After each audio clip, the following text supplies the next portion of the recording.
How did you feel about the tweet that LeBron sent out? Bronny was better than some current NBA guys. We do guys a lot of sorry in the league, I'm gonna be honest.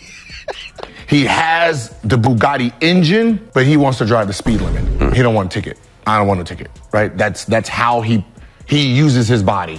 The arena lights had barely cooled when the real fight started. On paper, the Lakers' 124-112 loss to the Kings on January 13 looked like another late-season stumble, but what went down in the tunnel after the final buzzer is the kind of locker room catastrophe that can end a season. Imagine two of the most powerful agents in sports, one representing Austin Reeves, the other, Rich Paul, shoving and shouting before the players even make it to the locker room. Now imagine LeBron and coach J.J. Redick clashing in private, veterans openly blaming a rookie for the mess, and Luka Doncic standing up and saying, "Man, I came here to win rings, not babysit anyone." That one line, insiders tell us, cracked something inside the Lakers' core and turned internal grumbling into an all-out war. The problem with Bronny's game is he's not aggressive, and when you're not looking to score, it becomes a problem. When you're looking to make passes, you miss everything. Here's the part nobody is talking about. The fight didn't begin with that night's box score. It started months earlier with roster moves, whispered promises, and a leaked message that made the franchise look less like a team and more like a family business. Back on November 15, during that Bucks game, when Bronny briefly started and posted a forgettable stat line, Redick allegedly lost patience and publicly scolded the rookie on the sidelines. That moment, per people close to the locker room, was supposed to be managed quietly. Instead, it became the first crack. The rumor in the league, and pay close attention because this is what pushed the whole thing over the edge, is that there was a quiet understanding between LeBron and the front office when JJ was hired. Bronny would be developed in real time, given minutes alongside Luka so the father-son narrative could be nurtured. Coaches expect to build around talent. The Lakers, it seems, were asked to build around a story. Let's break down the evidence and the numbers, because drama without data is just noise. On that Bucks night, Bronny played 10 minutes, went 0 for 2, and the lineup with him on the floor cratered the team's net rating. In more public measures that followed, samples showed a worrying pattern. When Bronny was on the court in extended lineups with Luka, the Lakers' net rating sank into the negatives. One leaked figure people in LA keep citing, a minus 4.2 net with Bronny present. Contrast that with Luka's absurd season numbers, the Slovenian averaging mid-30s in points in the stretch, MVP-style usage, and carrying an offense that should be built to maximize his possessions. And you see the tension. Luka, a 26-year-old in his absolute prime, didn't sign up to babysit headlines. He signed up to win, and he was very clear about it. "I came here to win rings, not babysit anyone," he told reporters, and that quote landed like an executioner's blade in the locker room. It made the invisible visible. The team's identity was tugged in two directions: narrative development for the James dynasty and competitive maximization for Luka's championship window. Kenny, do you have any issue with the Lakers taking LeBron with the 55th overall pick? No, I got a problem with the people that act like nepotism hasn't been going on before. This is where it gets dangerous. Agent politics moved from the margins to center stage. Rich Paul's public podcast shot across the league with one cold message: if the Lakers wanted to fix their defense and preserve Luka's ceiling, they might have to make a hard swap. Paul floated the idea of trading Austin Reeves, a beloved glue guy and Luka confidant, for a defensive anchor such as Jaren Jackson Jr. Whether Paul actually wanted that deal or was leaping to intimidate rivals hardly matters. The effect was immediate. Reeves's reps, led by Reggie Berry, showed up in the tunnel that January night ready for a confrontation. Agents were literally pulling each other apart while teammates watched, and the post-game chaos morphed into a fight over leverage. Who controls the roster and whose interests get protected? This is where young players usually make a mistake. They assume the floor is the only battleground. It isn't. The power dynamics off the court, who signs whose deals, who controls minutes, and who is treated as an irreplaceable cog, dictate the minutes and the morale. Bronny's presence in the rotation wasn't just a basketball call, it was a political statement. Players who want to thrive need clarity and accountability. Luka was openly frustrated because the team's minutes and schemes seemed to prioritize narrative over net rating. He didn't say it in a locker room whisper, he said it in a microphone the whole world could hear, and that made the tug-of-war unavoidable. Does Bronny James Jr. have to be successful in order for this to still be a great story? No. I want to see him be successful just because I know how people might use that against LeBron in the future. But I don't think you can even use it against him. The fact that LeBron has put himself in a position where he has so much power that he can get Bronny James. Now let's go deeper into the leaked message, because this is the plot twist that everyone in the organization is pretending never happened. According to multiple unnamed insiders, a text Bronny sent into the team group chat after the Shams Charania trade tweet was the true spark. The tweet that Anthony Davis had been part of a blockbuster swap hit the timeline before a formal front office briefing, and Bronny allegedly forwarded the link into the group with a casual, "Y'all see this?" That act exposed an organizational failure. Players learned about seismic moves via social feed instead of via leadership. For most veterans, that would be infuriating and unprofessional. For Anthony Davis, who'd been loyally carrying defensive burdens and injuries to help the franchise, it felt like betrayal. Davis reportedly texted LeBron bluntly, "You sold me out."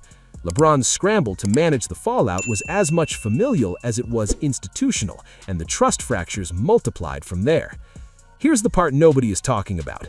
Once those trust fractures are in place, leverage becomes currency. Rich Paul smelled leverage slipping away and moved to isolate a key ally, Austin Reeves. Publicly floating trades for defensive answers was a form of psychological pressure on Luka. Fall in line with the developmental plan and keep your friend, or resist and watch your wing be shopped. That's toxic leadership disguised as roster strategy, and it's why Reggie Berry and Reeves' camp exploded in the tunnel. No one wants an agent treating teammates like chess pieces. The physical altercation may have been short, but the reputational fallout is long. His game is passive all the way around. Everything is secondary to him. And it's just this awkward thing. When he's supposed to shoot it, he passes. When he's supposed to pass. Now escalate the narrative. What does this mean for LeBron's role in the franchise? For 2 decades, LeBron has occupied a unique position: player, influencer, power broker. He sits at the intersection of on-court leadership and off-court cultural capital. But when your son is in the rotation and your decisions appear to shape who gets minutes and who gets traded, the line between paternal protection and franchise sabotage blurs. Luka's rebuke, "I came here to win rings, not babysit anyone," was a manifesto. He wants meritocracy, not storytelling. That kind of directness from your franchise centerpiece unsettles an owner's dream narrative. Do you steer the franchise toward a sentimental arc where the father's legacy continues, or do you pivot and actually build around Luka's prime with the ruthless decisions that championship windows demand? If you want receipts, look at the trade deadline theater. Rumors swirled that the front office opted for a low-risk, brand-friendly move, adding shooters and role players rather than the defensive juggernaut Luka needed. Gabe Vincent for Luke Kennard reads like a PR patch, not a strategic necessity. Meanwhile, whispers about a potential Draymond Green pursuit fizzled because the Lakers balked at the price. The choice was telling. The franchise prioritized optics and short-term comfort over the brutal construction necessary to flatten playoff opponents. The result? Luka's workload ballooned as the team's defensive identity hollowed out and relationships frayed into raw, personal feuds. What's your take on Bronny? Do you think that he belongs on the Lakers, or do you think that he just belongs in the G League? No, I said it from the beginning. You got to put everything in totality, right? You can't just say, okay, Bronny, he averaged 4. What is his attributes? 6'2", 42-inch vertical, strong, fast twitch, can dribble, can shoot the ball, right? So you're 19. At these picks, who is the best option? 24-year-old who's 24, right? I'm comparing you to a 19-year-old, right? So if I rewind you at 19, where were you? You wasn't trying to get into the NBA. You evaluate who has the upside here. Here's the part nobody is talking about. Legacy has become a bargaining chip.